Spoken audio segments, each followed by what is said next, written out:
ബഷീർ അല്ലത് ഏത് ബഷീർ? നമ്മളെ തിരൂര് പെട്രോൾ പമ്പും ബിൽഡിങ്ങും മഞ്ചേരി ബിൽഡിംഗ് ഒക്കെ അല്ലേ? ആള് മാറിയതേക്കാൻ. എനിക്കാള് മാറിയിട്ടൊന്നുമില്ല. എന്നാ അത് തീർത്തിട്ട് തന്നെ കാര്യം. ഞാൻ ചോദിച്ചോട്ടെ.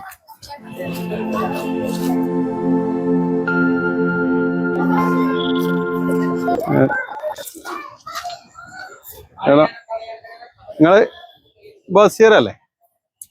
ബഷീർ അല്ലെന്നേ. തിരൂരില്ലേ? അല്ല, ഞാൻ കൊല്ലത്തുള്ള. കൊല്ലത്ത്. എന്ത് നിങ്ങളെ പേരെന്താ? എന്റെ പേര് ജോൺ. ജോൺ. ജോൺ. ഇപ്പൊ ഞാൻ കണ്ട മാതിരി തോന്നിയ നമ്മളൊരു ആളുണ്ട് ഇങ്ങനെ. ശരി ശരി എന്നാ അത് ഇത് പറഞ്ഞ മാതിരി ബഷീറൊന്നും അല്ല, ആള് മാറിയതാണ്. ഞാൻ പറഞ്ഞുതരാം അവന്റെ കഥ. അതെ, തിരൂരിലെ ബഷീറാണ്. ഓന് Manjeri building, Tirur petrol pump ഉള്ള ആളാണ്. ഇവരൊക്കെ ലക്ഷങ്ങൾ കൊണ്ട് അമ്മാനം മാറുന്ന ആൾക്കാരാ. കൊണ്ടോ? അതിനെ പറ്റി ആൾക്കറിയില്ലേ? അതാ ഞാൻ പറഞ്ഞത്. എന്താ മൂപ്പർക്ക് പറ്റി? ഈ പൂരക്കളി പറഞ്ഞാലേ വലിയ വലിയ പൈസക്കാര് ലക്ഷങ്ങളും കോടികളും വെച്ച് കളിക്കുന്ന കളിയാണ്. പിന്നെ ഇയാള് മാത്രല്ല, ഞാൻ അറിയുന്ന ഒരുപാട് ആൾക്കാരുണ്ട്. എല്ലാം കോടികൾ കളിച്ചോല്. പല പണിയെടുത്ത് ചെയ്യും. പൊറാട്ട അടിക്കൽ ഇതൊക്കെ ആയിട്ട് ഇപ്പൊ പണിയെടുത്ത് ചെയ്യും. അതിൽ പെട്ട ഒരാളാണ് ഇയാള്. ഈ പമ്പ് ഇല്ല ആള്, ബിൽഡിംഗ് ഇല്ല ആള് ഇപ്പൊ ചായ വാരാൻ നിൽക്കുക. ഇവരൊക്കെ ലക്ഷങ്ങൾ വെച്ച് കളിച്ച് പൊട്ടി നിൽക്കുകയാണ്. ഇതിപ്പോ ഇവന്റെ കഥ മാത്രല്ല, ഇങ്ങനെ കുറെ കളിക്കാരുണ്ട്.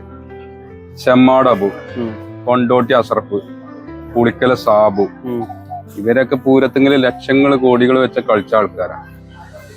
ഇവരൊക്കെ ഇപ്പൊ പല സ്ഥലത്തായിട്ട് പല പണിയെടുത്ത് ജീവിക്കുക. അങ്ങനെ ഒരു ഉണ്ടാക്കിയവരുണ്ട് കേട്ടോ. ഞാനും കുറെ കളിച്ചാണ്. നിങ്ങള് കളിച്ചില്ലേ? പിന്നെ പൂരത്തിങ്കിലെ കളി അറിഞ്ഞ അതൊരു ഹരാണ്. കെട്ടുകൾ വെച്ച് ഇങ്ങനെ എറിയണ അങ്ങോട്ടും ഇങ്ങോട്ടും ഇങ്ങനെ കണ്ടു നിൽക്കാന് നല്ല ഹരാണ്. പിന്നെ പൂരത്തിന് കളിക്ക് പോകുമ്പോ നമ്മള് പൈസന്റെ കെട്ടും കൊണ്ട് കാറിലൊക്കെ ആവും പോവുക. ഇങ്ങോട്ട് പോരുമ്പോ ചിലപ്പം ഒരു പൈസ ഉണ്ടാവില്ല, ഓട്ടോസൊക്കെ പോകേണ്ടി വരും. നടന്നു പോകുന്ന ചരിത്രമുണ്ട്. കഴിച്ചിലായാലും കുറവാ.